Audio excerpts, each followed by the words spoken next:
My name is Phyllis Black.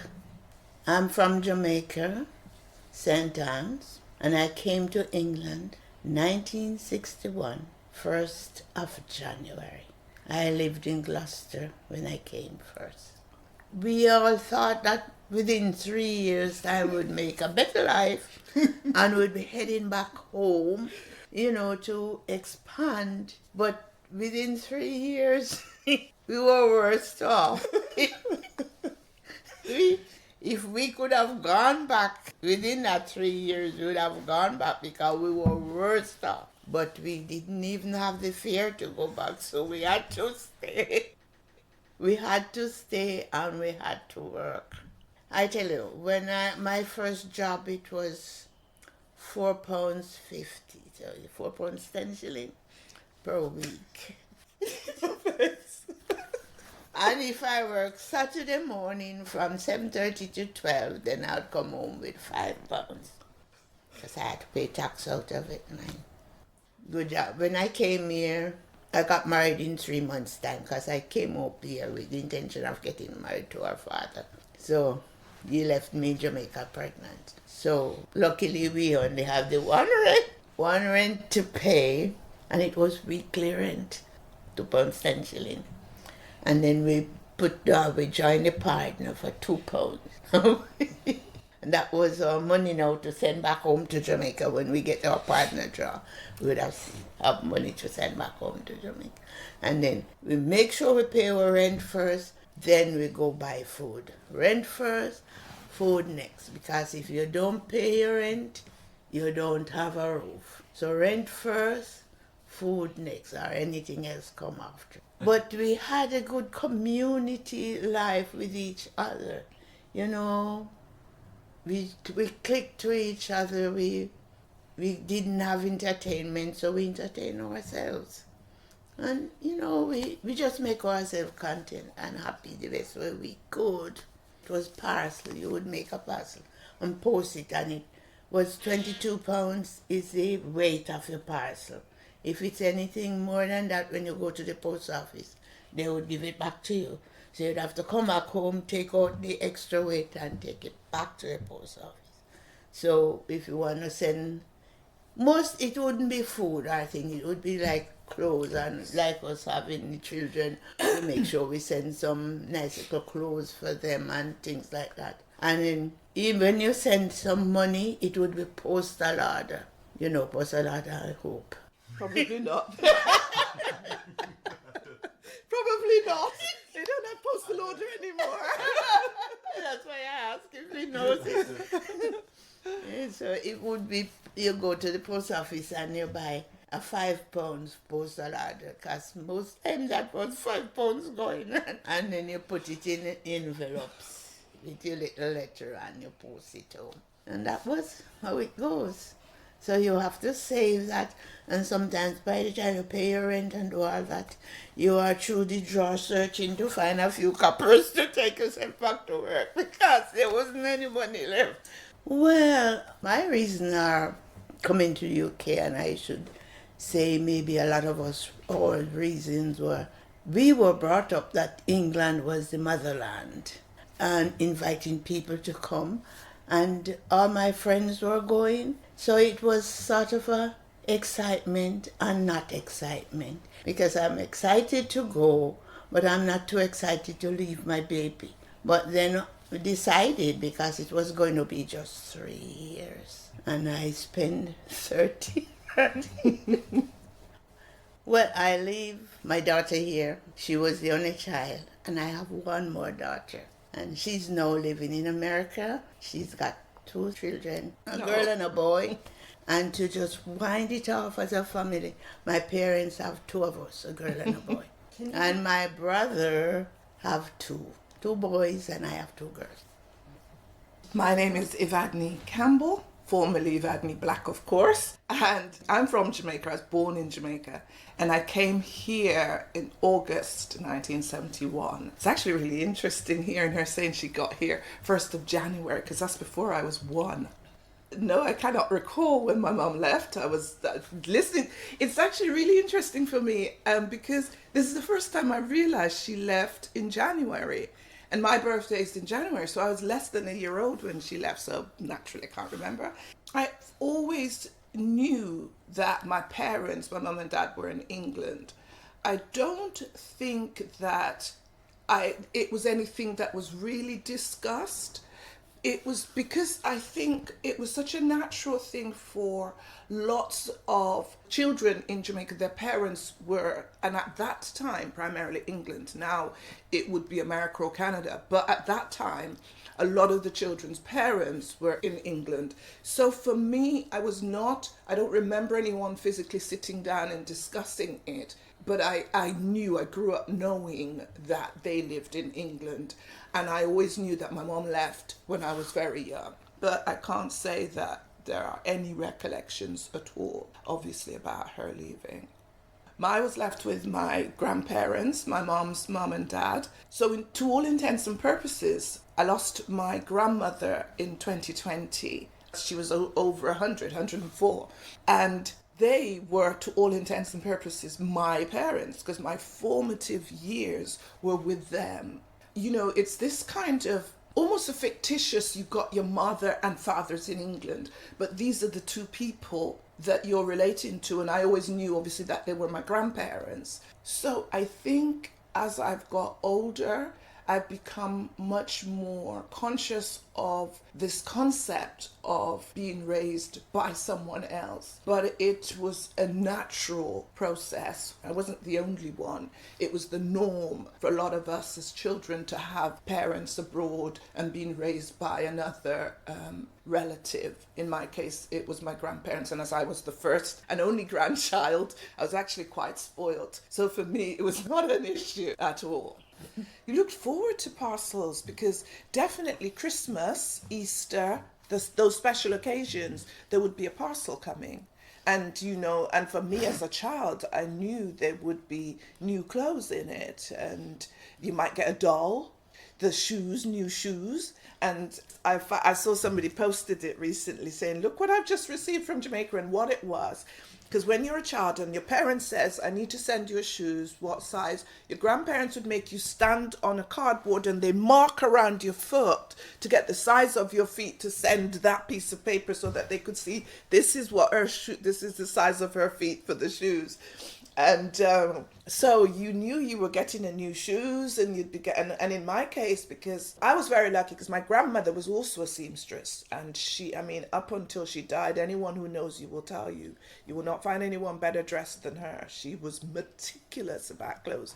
So she'd make me all these wonderful little dresses, but then you'd be getting one from England, you know, a beautiful new dress from England, and which was, so yeah, the term the barrow children is a term that they've coined because now you would tend to send barrels. In those days, it was just a parcel. And you'd go to the post office, they'd let you know that a parcel's come for you, and you go to the post office, and it was, oh my goodness, it was such an excitement. It was wonderful. I think I can remember these little black patent shoes, which was really shiny. It's really strange. I don't know, it might have been about 3 or 4. And I remember it, and I had a little dress. It's what we'd call, I think they called them like a chiffon. So it had little frills underneath it, and then it would just like, so you almost like a ballerina, but it wasn't.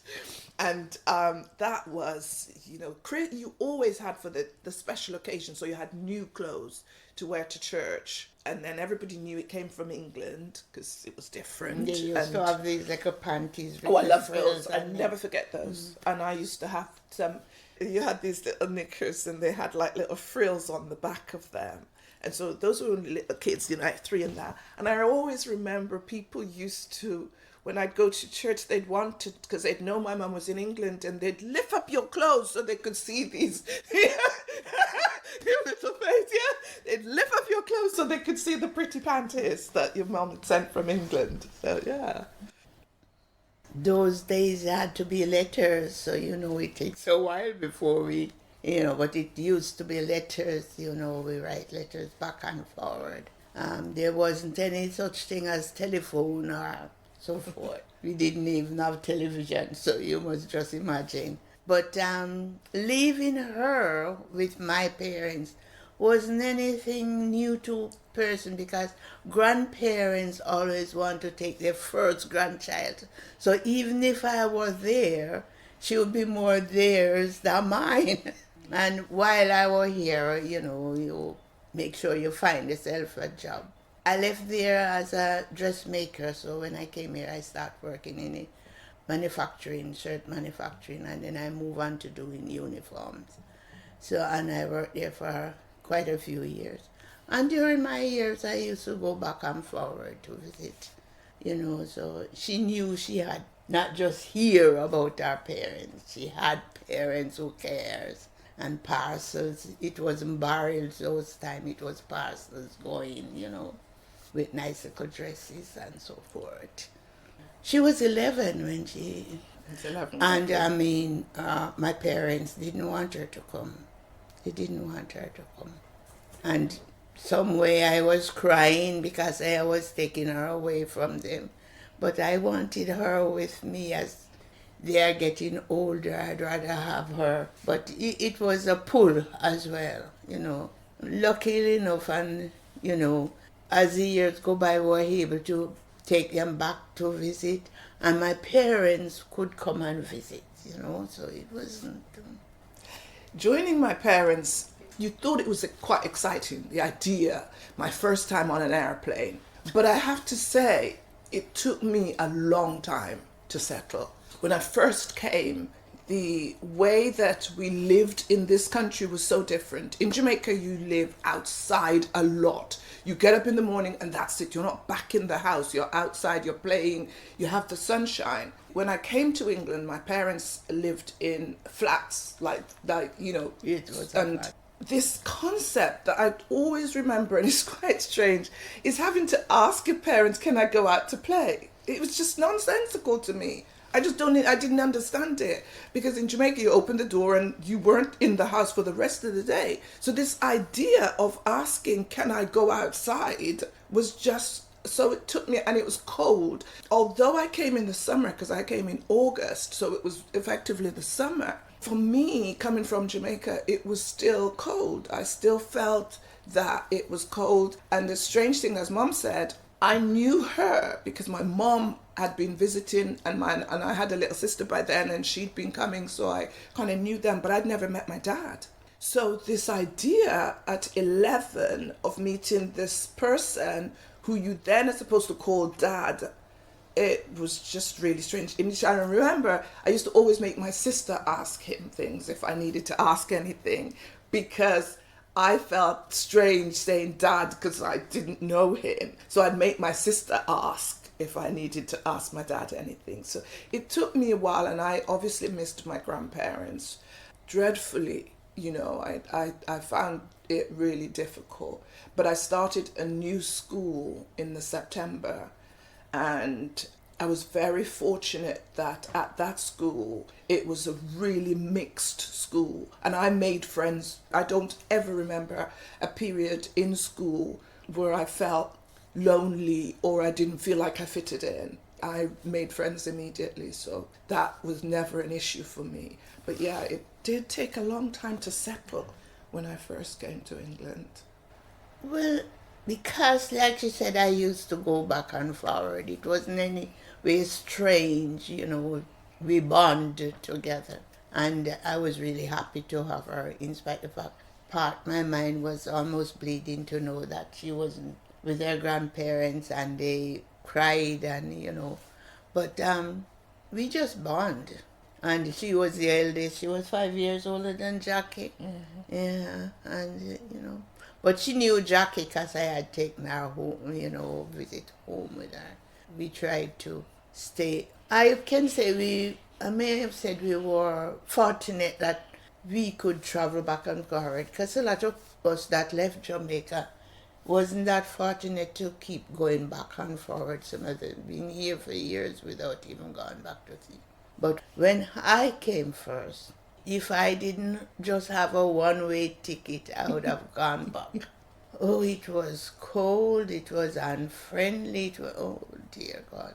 But we made it. We made it. Yeah, luckily enough, there was a few other black people living who buys their own house and you could rent a room from them because it was hard to get place to live, you know. And lots of us living in one house. We as Jamaicans and Caribbeans always thought that was just what we did. But actually, as immigrants, as black people, that's a lot of people's story. But no one spoke about it because it was just the norm. It's what happened when people needed to make a better life for themselves and their families. That's what happened. And now, on reflection, I can admire those people because what it took for you to leave your children. I have 2 children, and I cannot imagine what it took to leave a baby and go to a strange country that you didn't know anyone, because you felt that it's the only way you could make a better life for yourself and your family. So I have a lot of admiration about the whole experience. You asked about whether my father spoke about it. No, because why? It wasn't anything unusual in his eyes. It was the norm. And I'm saying to you, at my age, 63, this is the first time I'm hearing that. My mom came here in January when I wasn't even a year old yet. I didn't know that. So it's not something that we regularly talk about as a people.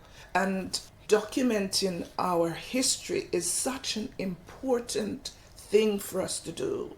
And this is such a key part of our history. Like I said, we don't really share. Because I remember coming, first time I had to go in the kitchen, and there were so many women in that one kitchen that we never normally share kitchen. We had our kitchen.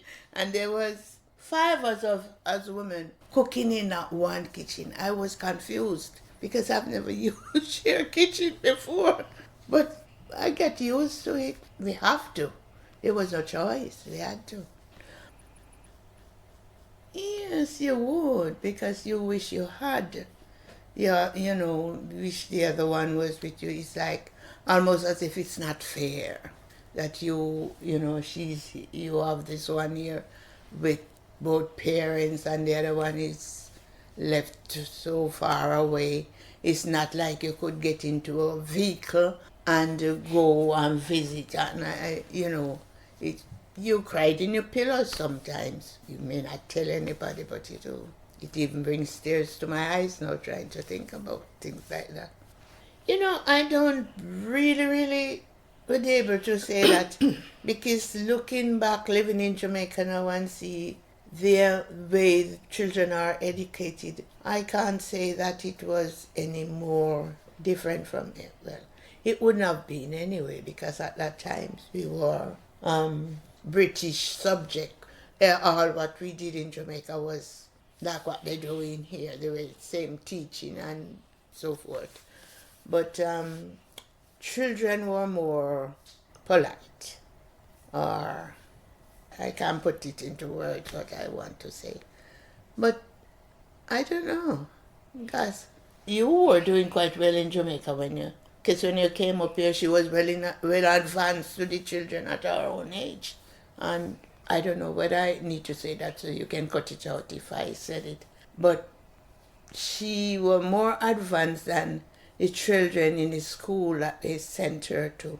But because of her color, she weren't able to go to the school that we would want her to go to.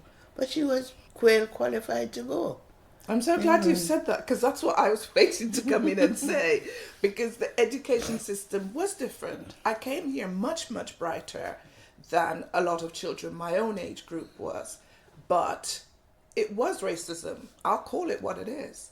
That I was put into a school that, because we had to, when I came here, they said I had to take a test. And now, on reflection at the time, and I have no regret to the school I went to, because most of my close friends, the friends I'd met at school at 11, and we're still friends now. They're my best friends now, so I don't know. But on reflection, I realized it was through discrimination why I ended up in the school I did, because the local authority, you're coming from Jamaica, they didn't recognize actually that I was much brighter than what would have been expected at that age. but I was put into was then what they call a secondary modern. So it was the basic, the lowest school, rather than in the grammar school, which is where I should have gone.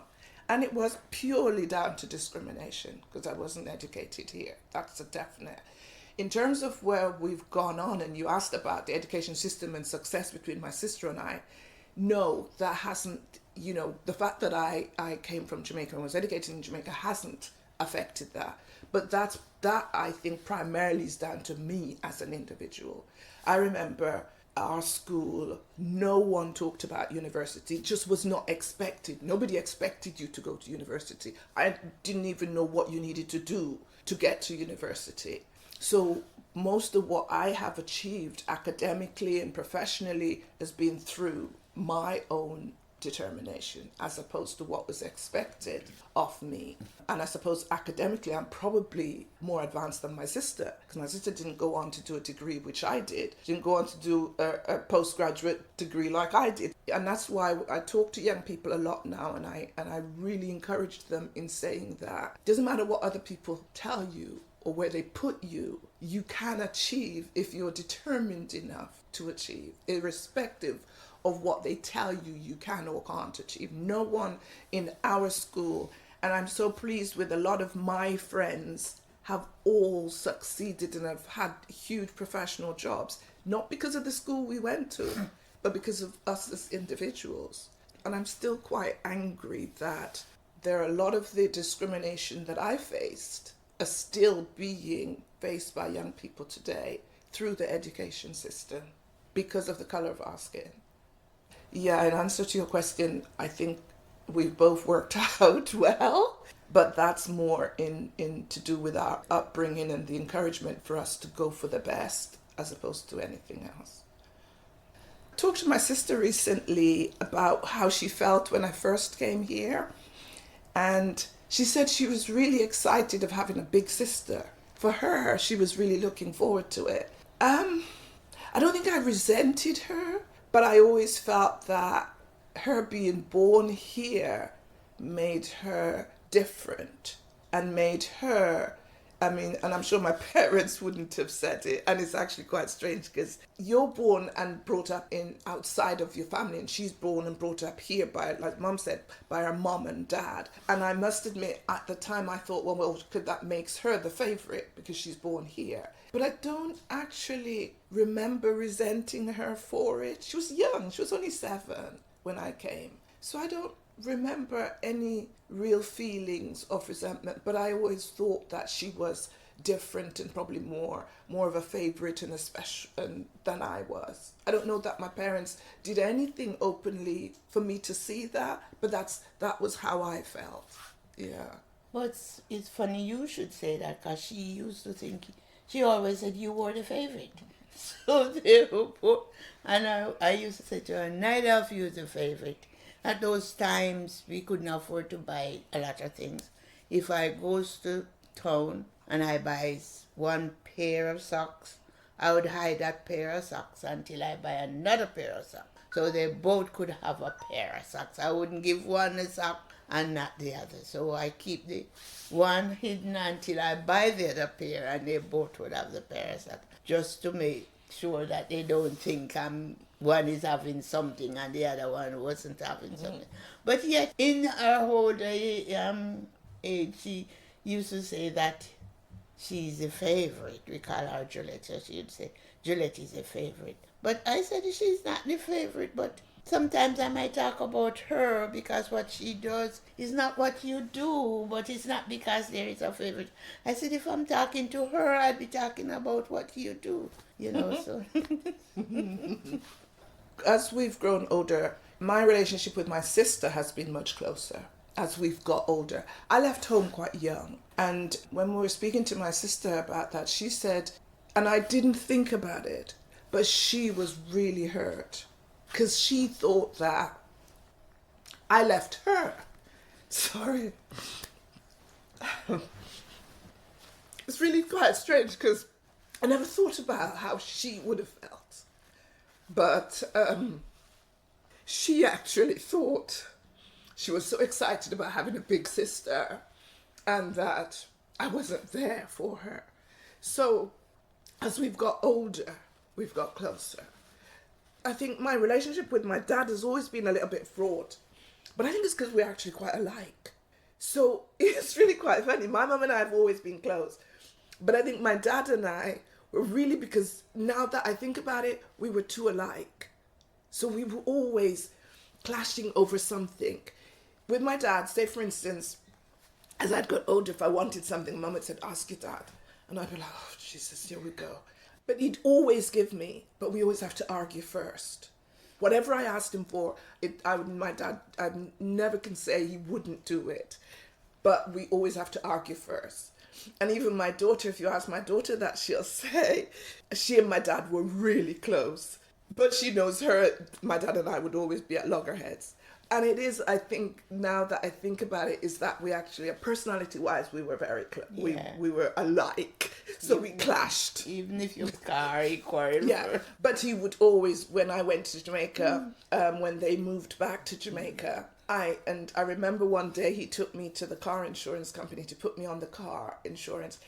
And there was such a pride in him, telling them, this is my daughter and I want to add her to the car insurance. And that's when you kind of see some of that pride in him. But yeah, no one else could drive his car but me. No one. He wouldn't let anyone else drive the car but me. And I think, my dad passed away some years ago. And a lot, I think, their inability to show affection, they showed it in different ways. And as you get older, you begin to realize that it won't be in the way in this country that kids expect you to hug them and say, I love you. And that isn't it. It's about the things they do for you and the things you can read in them. When I was working for the BBC, I had to go to Jamaica to do this piece on hotels and what services they provided for people from the diaspora. And I brought my dad with me and we'd go to some of the hotels and you just saw the pride in him. And that's when you know. So I wished I'd had more time now that I'm older, because it's as you get older, you begin to read these things. When you're young, you think, oh, they don't love you because they're not hugging you up every minute and saying I love you every second. But actually, there are different ways of expressing it. But Mum and I have always been close. And my sister and I, as we've got older, have become much, much closer, definitely. If I start all over again in the same position that I were in, I would have made the same decision. But you'd have brought me here earlier, though, wouldn't you? Actually, I could have brought here earlier, even those times if the grandparents would let me. They were the one who holding you back. Because they did not want me to take you. And even when I insisted, they didn't. They didn't. If I had the same thing, I'd want to be born in Jamaica. I'd want to have spent my formative years in Jamaica. No two ways about it. I have a boy and a girl, and I now have 3 grandchildren from my son, none from my daughter. I don't know that my experience has impacted my parenting. No, I don't think it has. Purely because, as I said, most of my reflection about my experience has been now as a grown adult over in the last maybe 5-10 years. So I think how I was raised has had more of an impact once from I came here. Or even, maybe my children might say differently, I don't know. But I don't think that it has kind of governed how I brought my children up. I wished now that I had made them spend more time in Jamaica. I've taken them back on holiday, same, and they'll talk about that. But I actually wish I had made them spend more time there, than just going on a holiday. But I meet a lot of people now who spent a lot of their holidays in Jamaica on their own with their grandparents, not with the parents with them, and that's made a huge difference in how they feel about themselves in terms of self-confidence and self-belief as a Black person. And I wish I had done more of that. just pleased to know that you guys are trying to do something like that to bring these things out in the wider world, especially with our younger people who doesn't know the ramification of what went on with people like us who came here in the early 60s or late 50s, and we have risen to a point now that our children are making us proud, because we came here, some of us not very highly educated, but we always try to say, you have to do better than us. The sky is the limit. And we encourage them, and we can see the difference, and we can feel proud. The discipline of how we were brought up. I don't know if it was Jacobian or what, but it did a lot to us, and we try to bring up our children with good discipline. We don't ill-treat them or anything, but we'd like to see children. Some don't. Some did. Let's be honest, some did ill-treat them. Well, I think sometimes they didn't think it was ill-treating. They just feel that the child is getting out of hand, so to bring them back. But sometimes it's something we can look back on and have a good laugh, and, especially things that our parents would say or do. But I had a good life. How old am I now? 84. No, I mean, I think I've said it in terms of the value of these exercises and these projects, documenting our history. Our history is so frequently told by others and written by others. And I think for us to be responsible for telling it in our own words is really valuable. I'm just glad that I'm able to talk a little bit about this part of our history that we don't talk about, that we haven't acknowledged. There's never enough time to explore, because I think for a lot of us, the challenges that we've had to experience goes back to a lot of these things that we've gone through. I've had a very positive experience in terms of being brought up in Jamaica and coming here and being able to still have a family and a life with the family and get on with my family. But a lot of people haven't had that. For a lot of people, it's been a really difficult transition, and they've not been able to adapt to this new family here. So I'm just thrilled that you guys are able to record this, and I'm able to add my little 2 penneth worth to it. I think obviously looking at things through a different lens now. So my advice, and I say that now to lots of young people, in terms of opportunities, yes, I would say if you have the opportunity to come here and maybe be educated, but I would say go home after. Go home. Use your skills. It'll be far more valuable there.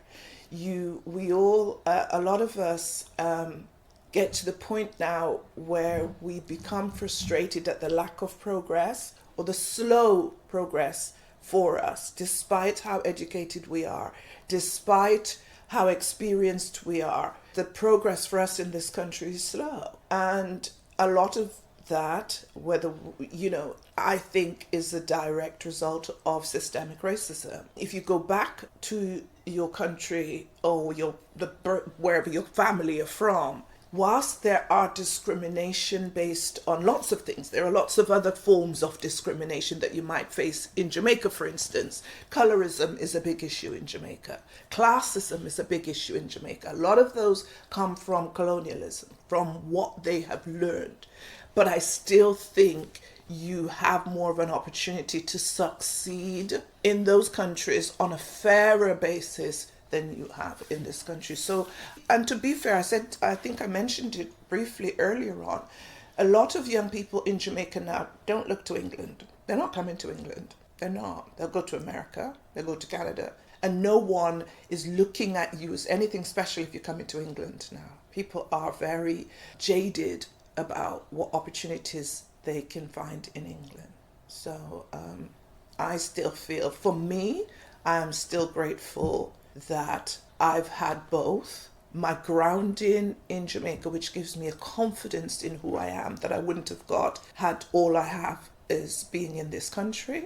But the opportunities and the education and the exposure that I've had in this country, that then allows me, I'm now looking to return. I want to go back home. And I'm hoping that a lot of what I've learned here, I can use when I go home. And to hear I still call it home. Isn't that strange? Yeah. I still say home. It's so funny because when I'm here, I said when I go home. Mm-hmm. And when I used to visiting out there, I said when I go back home. Yeah, I still say to be honest, when I'm in Jamaica now, I don't refer back to England as home. I said I'll go back to England and visit. But before, I used to have both home. Yeah, because I still have both home. When I go to Jamaica on holiday, I say I'm going home, which means I'm coming back to England. And when I'm in England, I still refer to Jamaica as home. So yeah, it's this, I think for a lot of us as immigrants, it's this schizophrenic lifestyle, isn't it? Yeah. Too many homes. Yeah, we do. And the young people I speak to now, even those that are second generation of Jamaican heritage, still don't feel that this is home. I don't speak to hardly any that would refer to themselves as British. There's something about feeling that they don't want to totally embrace this Britishness that is them. They will, they'll acknowledge they're born here, but they still will say, I'm born here, but my parents are from whatever. It's almost like a continuation of the answer. They don't just say, yeah, I was born here, and this is, they'll say, I'm born here, but my parents are Jamaican. As if, because this complete wholeness of being British, I don't think our people have got to that point where they feel they can totally embrace this as their home. Which is really strange. When we came here as British citizens. That's what was on our passport, British citizen. So we weren't classed as Jamaican when we left Jamaica. We were British citizens. But the Windrush scandal put paid to that. The Windrush scandal had put a paid to that. Well, I would be biased if I said because Jamaica is so diverse. I find life very good to me in Jamaica. But then you'll find other people think, can't wait to leave, So I can't really come out and be fair about what life is. Some people are living very, very, very good life in Jamaica. And there are some who would really like to leave Jamaica.